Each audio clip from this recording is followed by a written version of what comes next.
Rohimah kecewa dengan perilaku Kiwil yang semena-mena. Baru-baru ini, Rohimah dibuat kecewa oleh Kiwil lantaran membawa beberapa barang berharga miliknya tanpa izin dari terlebih dahulu. Barang pertama yang diangkut oleh Kiwil ternyata microwave yang dibeli Rohimah menggunakan uang pribadinya. Sang anak juga sudah sempat melarang Kiwil untuk membawa barang berharga ibunya itu. Tetapi Kiwil kekeh membawa barang tersebut ke rumahnya.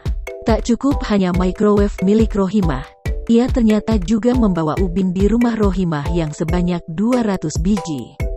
Padahal rencananya, ubin itu akan digunakan Rohimah untuk membangun lantai 2 rumahnya.